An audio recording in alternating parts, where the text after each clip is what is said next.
welcome to Uillinn West Cork Arts Centre on this wonderful occasion. We are absolutely thrilled and honoured to present this exhibition, which is a major retrospective survey of the work of Brian Lalor. It's been a number of years in making. I've been working with Brian and with Vera Ryan, who is the curator of this exhibition, for about 3 years to bring this project to fruition. It's been a really great journey, and I've learned so much in every conversation that Brian and Vera and I have had over the past number of years in relation to developing this exhibition. I've learned an enormous amount.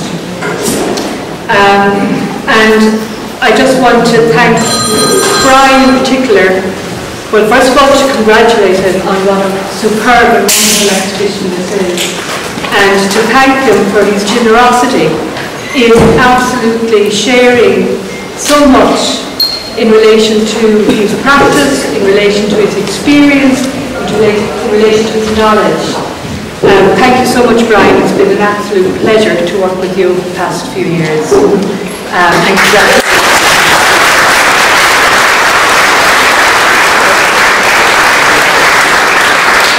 Immediately, I'd like to thank Vera Ryan, because also I've learned so much from Vera, and Vera's considered and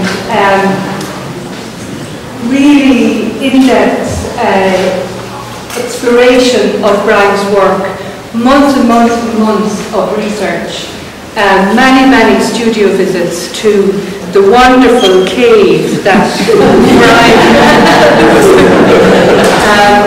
and you've achieved a huge amount in being able to, from the vast amount of work that Brian has made over the years, to be able to come down to this selection, which I think has made a superb exhibition. So thank you so much, Vera.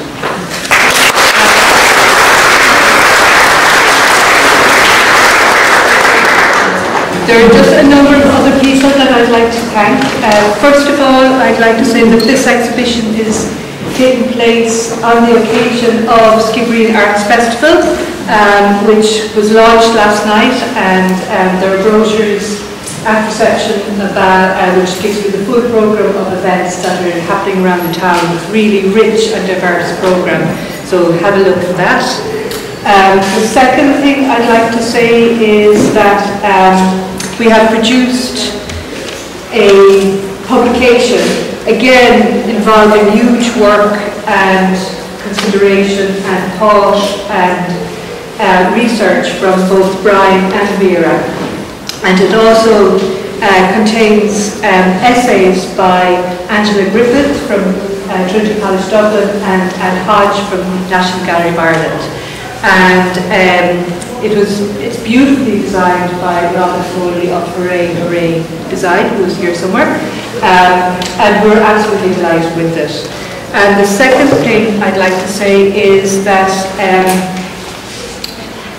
we're delighted that this has been reprinted. This is a book that was made, published almost 50 years ago, and it contains poems by Uillinn and drawings by our own Brian Lalor of a disappeared Cork in many cases. So this is about Cork City, but of course many of the places that Brian has drawn in for this book have now since gone. But it has been reprinted by Gallery Press. We're delighted that has happened as well.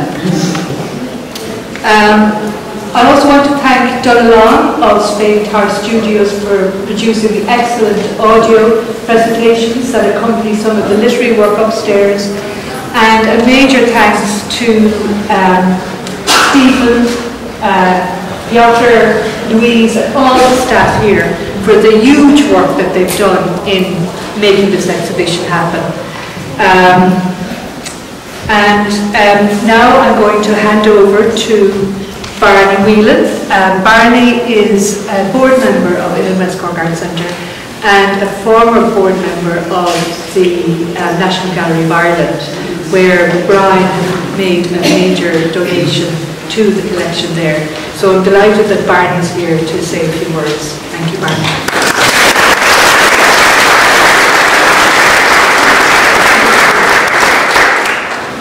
Folks, you're all very welcome here today to what is a very special event.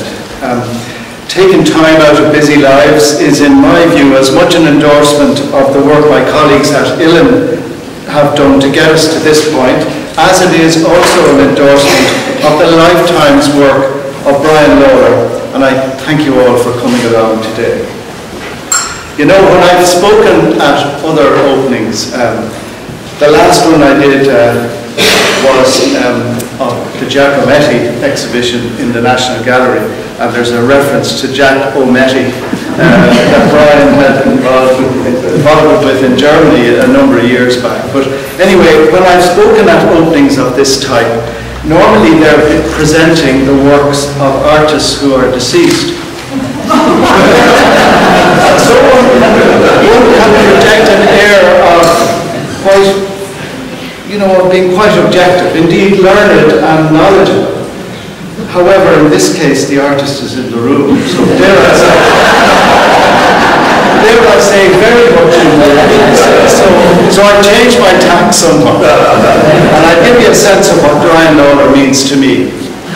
Because it's a story that started when I lived in Monaghan around 1970-71, when I first saw some very fine drawings.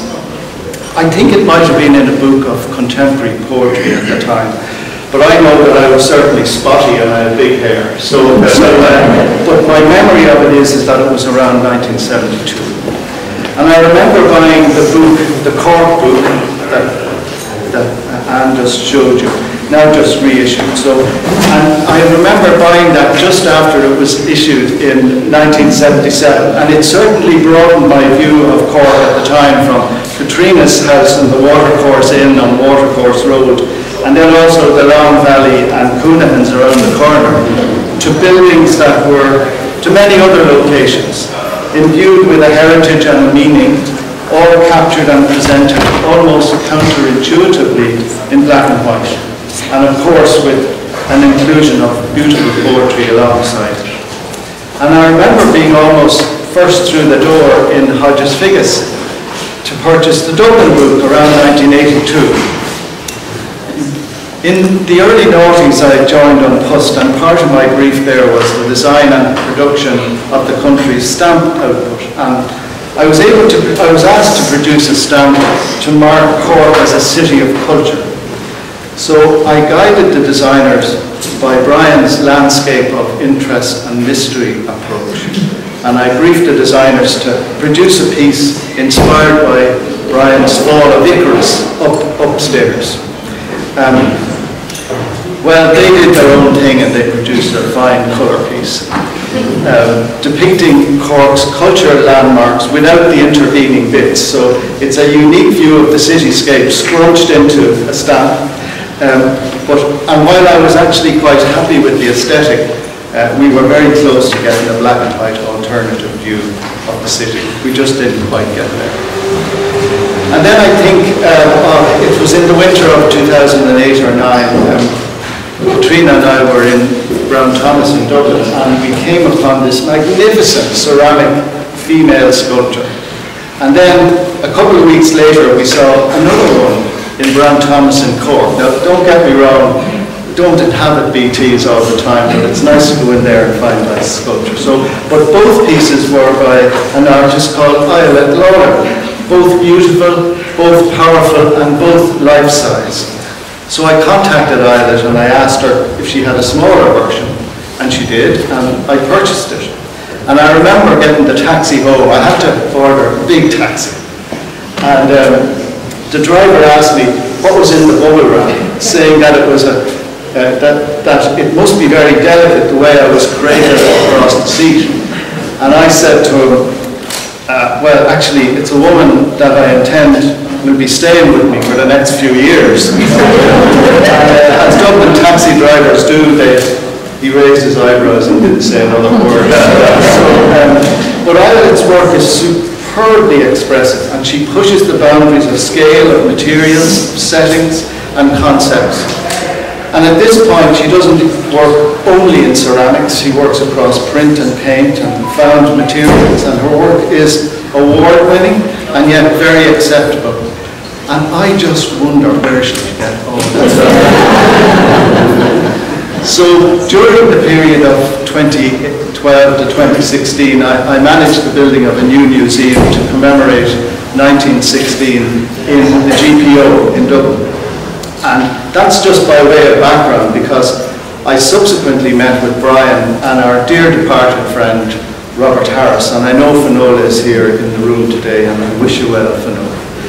So the two boys were planning the building of the Ballydehar Arts Museum at the time, and I was very enthusiastic to get involved with it. So, however, at that point, having built a museum in Dublin, I was full of the business model, the dwell time, the visitor journey, the museum-grade cabinets, and the lighting design. And I remember so well that Brian's eyes glazed over as I talked about these esoteric issues.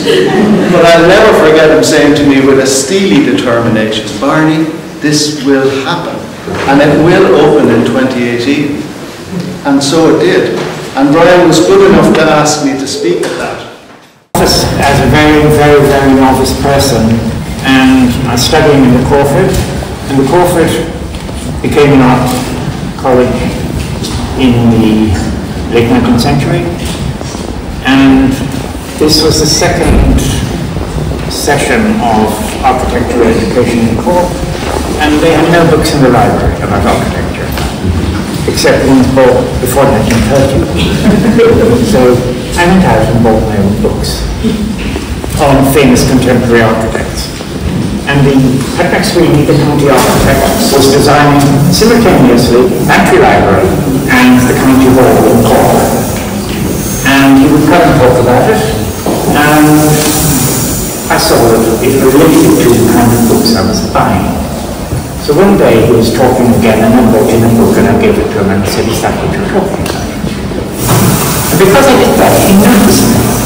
Otherwise I was just an anonymous student in the office. And because he noticed me, he was working on Pantry Library. And one day he said, he came to me and said, "Have you ever made a model?" And I hadn't, so I said, "I have." So he gave me a scribble on the back of an envelope and he said, "Please make a model of this." So I did.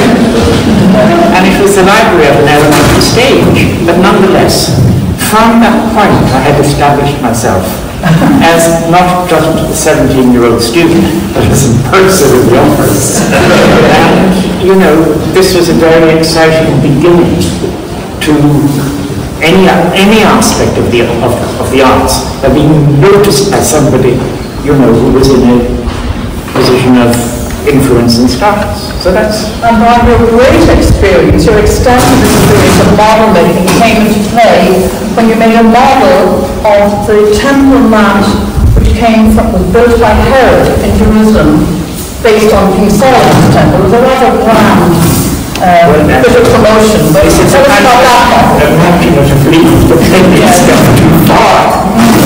Yes, 10 years on from Pantry Library, I was in Israel as an architect in Tel Aviv, and the project I was working on there, I was a prize winner, and this is one of those very dangerous moments in one's life. You become a prize winner in something, so you pursue it, but I didn't want to, so how was I going to escape? And on the weekend, I read an article in the Jerusalem Post about the fact that the Temple Mount excavations, the most important excavation taking place in Israel and probably in the Mediterranean then, had lost its architect. So I rang the newspaper and they gave me the phone number of the director. made an appointment. I went to see him, and I had the job the following day. The fact that he was the Chancellor of the Hebrew University, as well as the Professor of History and a lot more besides, eased my path. But it wasn't like that. And there we have the watercolour, and indeed we have defined it. Yes. Very nice. Make that story, I think, applied to the 1980s, much later actually, isn't it? It is, yes. Much later, but still that all comes from that magic day when you made your place in that dig. Yes. And Brian, I think it's very interesting that you always accounted for drawing as being almost in your blood. It's not just that you learned it in the School of Art when you were an architectural student. Somebody who, it was in the family sort of... Well, my mother's father, that's my grandfather, was an arts and crafts movement pioneer, taught in the Corford, and as a child I was given pages and notebooks and said, oh, I did. It follows on from there. But, when I was engaged in that excavation, I discovered an extraordinary thing.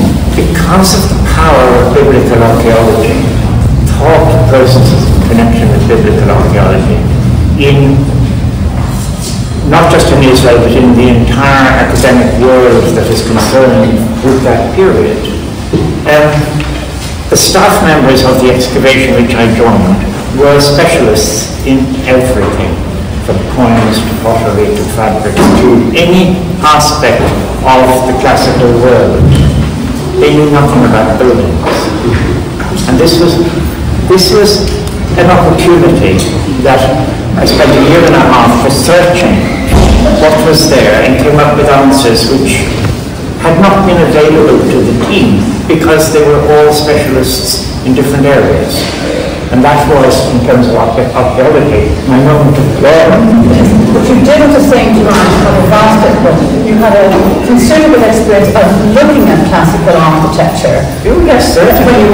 When you arrived in Jerusalem. Yes, I had. Which is the one of Delphi from 1972. Delphi is in a brown frame. Yeah. Curling, I think, behind it. Yes. So our guide.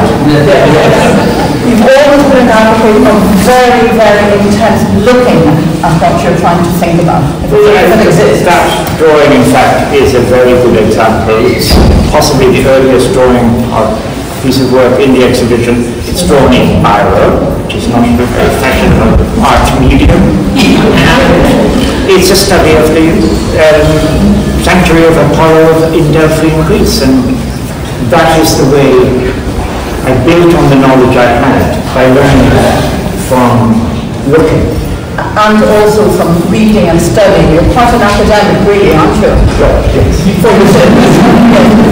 You read the first century accounts and all that sort of thing. Yes. Yes, you did intense research, which is reflected in the books we see upstairs. Well, just to go back to Jerusalem, yeah. I was carrying with me, and this sounds like madness, in my backpack, the work of Flavius Josephus, who is a 1st century AD historian who describes the destruction of Jerusalem. Now, why would anybody take that in its backpack? And then suddenly I find myself working on the site that he's describing. So fate gave you that. It did. And Brian, about 40 years ago, when the Dart started in Dublin, you found another and interestingly ordinary way of looking at things. You were sitting on the Dart, there it was, going from Dunleary to Hull. Yes. And you found that way of sort of, you're like a great panorama man, of course. Panorama. So you spun that panoramic gaze of the train traveller, and that inspired brilliant work on Dublin, which is actually more obvious, and not, you can see some of it here, but some of it in the book, Dublin Bay. Could you tell us about that whole project of Dublin Bay? If anyone doesn't know, the Dart is the electric train that runs entirely around Dublin Bay. So, thank you. Significant change. Yes, I did precisely as Vera describes.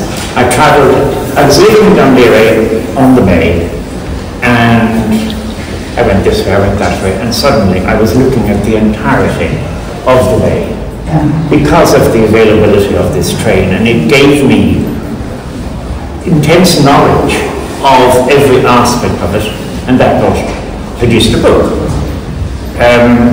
which was, of most of any of the books I've done, is probably the most widely researched. And the tool was the electric train that conveyed me from, side to side. It's an absolutely magnificent book, I have to say, the 1989 O'Brien Press publication of Dublin Bay. Yes. It's really stunning. All the books are stunning, but it's stunning. But then when I'm here in the room, I think people would be very, very surprised at this panoramic thing. Like that huge triple panorama of basically the Rotten Castle during the renovations for the new, during the works for the new motorway in about 2007, 2008. That's a really interesting approach of the present and the past, isn't it? You bring them together, ancient Rotten Castle, new motorway. Yes. So that's a fusion of thinking processes. I had prior knowledge because I went to a boarding school very close to the Rock of Castle, and when the students were getting obstreperous, they were taking on tours. So, without my wishing for it, that came into my life. But this is absolutely about the experience of the encroachment of the modern world upon antiquity. Stunning print, isn't it? The achievement, the technical achievement of that print is enormous, isn't it? I mean, the struggle to do it. Yes, and you do drawings first in your studio. But I always work. I don't work from photographs at all, which is a very strange thing in the contemporary world. I work from what I see, what I draw, what I remember. And that was. Yeah. And that was a product of that process eventually. Yeah. I did a long series of drawings trying to find how I would capture that. And there are two kind of interesting local places. If you married a Southern Belle, and when we went to Montgomery in Montgomery, Alabama, sorry, I can't do it. Sorry. That brought me to the a different approach, much more people. Certainly. Yeah. Could you tell us about why is they're very energized, aren't they? They're not as reflective, perhaps, are they? Well, I was thrown into the midst of downtown southern United States. I suppose at the end of the period of, what's the word, racial segregation. And there's a lot of tension in the air, and the world I'm looking at there is in the, for instance, the first of the three, the nearest one to me, on the upper row, the green spots instruct you, it's called Across the Tracks. And there are a black couple on this side of the tracks, if I'm not mistaken, and the tracks are behind them, and there's a white couple on the other side of the tracks going in the opposite direction, and they're both going to church. So that's that world. Fortunately now moved on. But it's looking at a different society and its preoccupations is what all those are about. One critic. Just one thing. In the bottom row on the right, if you right, is a fancy street sign to the building in which the Ku Klux Klan was founded. Now that might not be very fashionable today, but it was okay then. Now, is the sign still there, I wonder? And among the founders of the Klan, I discovered there was an Irishman, a Kennedy, if anybody would like not to claim them. So the name is, the Kennedy name is there? He's among the names on the sign saying this is the barber shop in which the Klan were founded.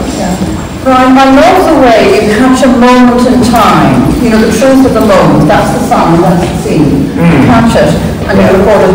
Now one critic did say, I don't know if it was a criticism in the negative sense, it was an observation more, that you caught the rougher side, you were more critical, you were were critical of America, of America that you experienced at that time.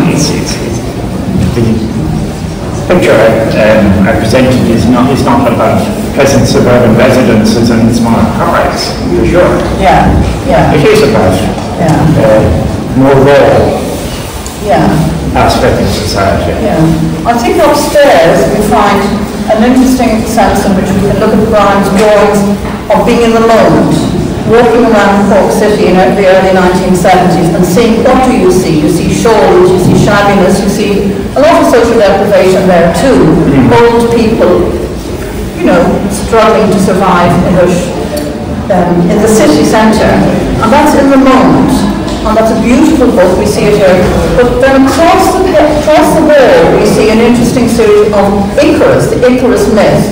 And that fuses your imaginative approach, and I think maybe your favourite myth, and a sense of putting in locations that you've drawn and that are familiar. So you get an interesting sense upstairs of this directness and then this more amalgamation way of thinking for your drawing. Would you tell us a bit about those projects upstairs, Brian? Well, the Fall of Icarus is a big myth which is about human aspiration. And it's in essence a universal story about somebody who tries and somebody who fails. But the significant aspect is the aspiration. And I mean, all human society, or human progress, or human history, has that aspect to it. So I was interested, I actually wrote a book which was never published to accompany those, of which they were accompanying text. Never found a publisher. But I became interested in depicting aspects of the myth, which is represented in the very large etching, and it is taking place over what would appear to be rather I can't verify that, but there's a 12-arch bridge and a couple of other items that you might say, but I know where that is. And then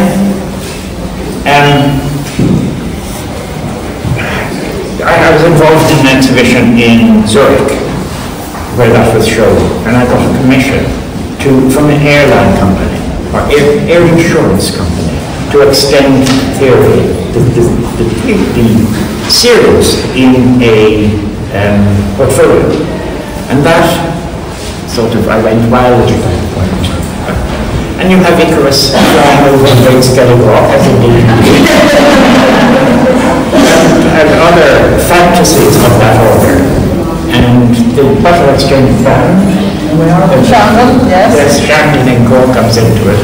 And all of it loosely tied to the same story. I managed, I thought, successfully to extend and represent the idea of the theme of achievement or aspiration followed by disaster. So that's good, Brian, because that's a book that didn't happen. The prints are stunning. Yes. It doesn't matter that we catch it in one phase, the prints. And then you have upstairs one of the books, the Reading Jail book, the illustration for Oscar Wilde's Reading Jail, that did become a book. Yes. And then you have the Ancient Mariner, which didn't become a book. So I think there's a very interesting sense in which we get a backstage view of Brian's work here, drawings, prints that just stayed as prints that became illustrations for books. So it's a very interesting range of ways of working that we're privileged to see here, including the little place somewhere in the vitrine there. Yes. Ariadne is on the wall, and her little plate is there. There is the tools of the trade. Tools of the trade. I think we must have some questions, Brian. Let's have some questions. We'll be asking for some questions. Oh, certainly. Anyone like to make any observation? Indeed. Why not we, Brian? Because you are our own friends in both countries. Do you think that your work is political or are you a storyteller? I'd say both. Yes. And there is a part of political element, certainly. Just the drawing of Gaza was done with the awareness of the perilousness of the political situation, and that was 25 years ago. And I mean, yes. a lot of the work is a commentary on contemporary world, I think. I mean, I hope not to be making loud statements. Low-voiced statements. I think the story, in all the story of Icarus, somewhere I think it says, the devil has said to his son Icarus, try not to fly too high, low, and go and find the sun, and try not to fly too low and fall into the sea. And Brian, every time you write about your work, you talk about trying to find this middle way, don't you? I think the middle way is your way, I think. Yes. Anything else? You just said that you were a storyteller. I've talked to many people who've said that that's the best way to learn. That people learn very well through stories, which is one of the reasons it's so ubiquitous. What do you think about us as observers learning through your stories? I'd agree with that, most definitely. It is a valuable vehicle for understanding. Yes? Well, I'm a color person, so I'm lost. I'm interested why what is wrong with black and white? But this is in color.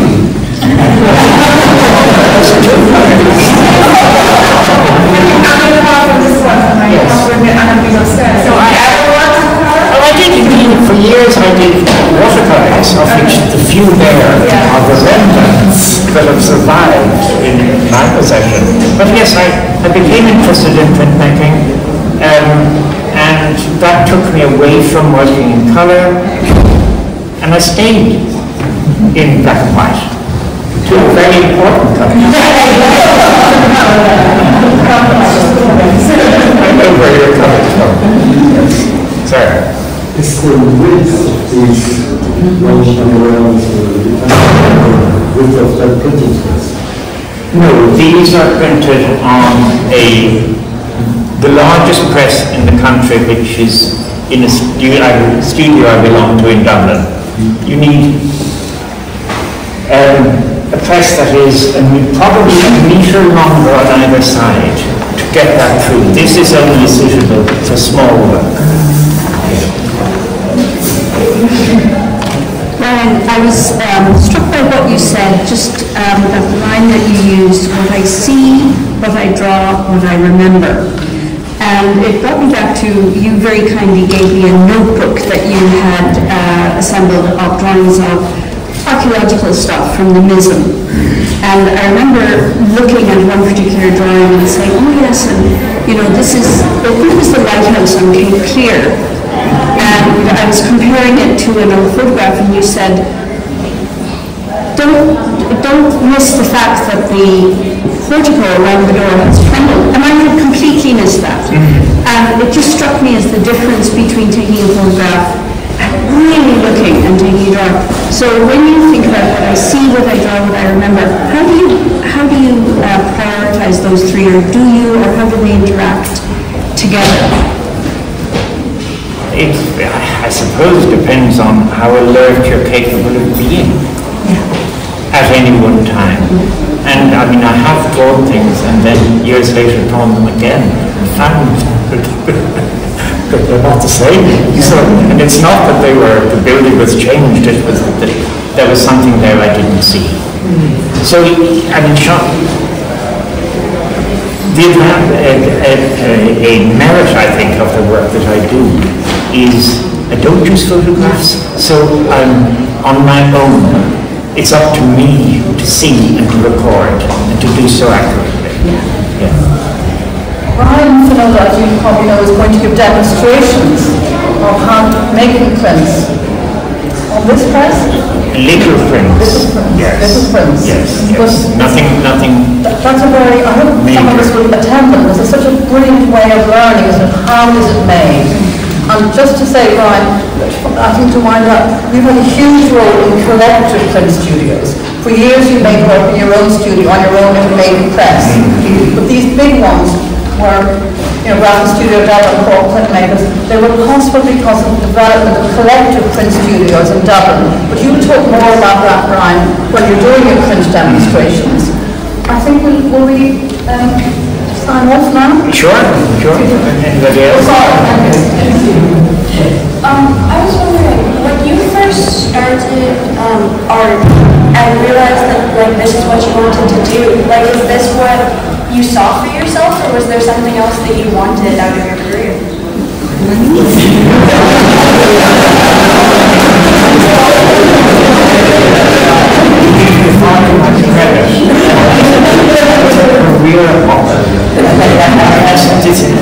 It sounds very stupid, but as soon as I had achieved something in one career, I was ready for the next one. That happened in architecture, it happened in archaeology, so there's a pattern there. Yes. Getting itchy feet. I don't know. I just want to say, I love what appears to be Brian's fondness and humour with humanity. I can see it now, but the observations of the people in Cork that you did years ago. I mean, it is poverty, but there's so much fondness that you capture and humour in all you see, which I just appreciate. Well, that is a case in point. I spent a year and a half doing the drawings for this book called Cork. And every day I was in the street, Cork. And after a while I became aware of the other street people. That there were so many shawlies, which are women, elderly women wearing black shawls that you never see now. In those drawings is those were the people I was with. I became a kind of shawly follower. So, I identified with street people when I was doing that. Unconsciously. However poor or old or bent, there's a sort of fondness for them. And the humour. I don't know how it comes out. Do you think that? Yeah, I'd accept that.